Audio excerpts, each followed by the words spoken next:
The boiling frog experiment. इस experiment में जब हम एक फ्रॉग को एक बॉइलिंग वाटर में डालते हैं जो कि ऑलरेडी बहुत ज्यादा बॉयल हो रहा है, उबल रहा है, बहुत ज्यादा गर्म है, तो जैसे ही फ्रॉग को हम उसके अंदर फेंकते हैं तो सडनली उसका सेंसरी सिस्टम उसको बताता है कि जंप करो और अपनी जान बचाओ, तो वो जंप करता है।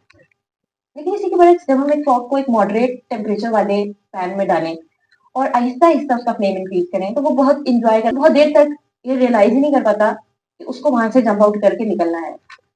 वो काफी देर तक उसमें इंजॉय करता रहता है और अपनी बॉडी के टेम्परेचर को सराउंडिंग के टेम्परेचर के साथ मैच करने में अपनी एनर्जी को सर्व करता रहता है। And suddenly when the water reaches to boiling point, जब पानी बॉयल होने लगता है तो उसको रियलाइज होता है कि अब उसको जंप करनी है, लेकिन उसके पास जंप करने की एनर्जी नहीं बचती। वो सारी एनर्जी अपने अंदर के एटमोस्फेयर को बाहर के एटमोस्फेयर के साथ मैच करने में सर्व कर चुका होता है। और पानी सर से गुजरने के बाद, वक्त गुजरने के बाद, उसके पास इतनी एनर्जी नहीं बचती कि वो अपने लिए स्टैंड ले सके, खुद की जान बचा सके और पानी से बाहर आ सके। इसीलिए वो पानी में ही मर जाता है। सुना सुना नहीं लग रहा?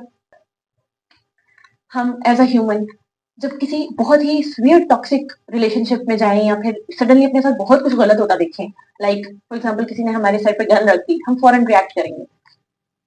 या किसी ने सड़क पर चलते हुए बहुत जोर से हमें थप्पड़ मार दिया, हम फौरन से रिएक्ट करेंगे।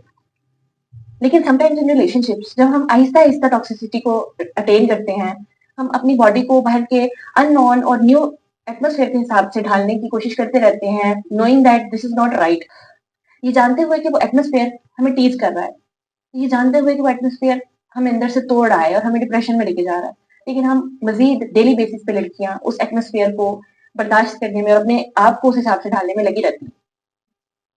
और जब पानी सर से गुजर जाता है और हमें रियलाइज होता है कि यार अब इससे ज्यादा तो मैं बर्दाश्त नहीं कर सकता, तो क्या होता है, हमारे पास एनर्जी ही नहीं बचती उस एटमोस्फेयर से निकलने की। हम टूट चुके होते हैं, हम नफ्सियाती मरीज बन चुके होते हैं।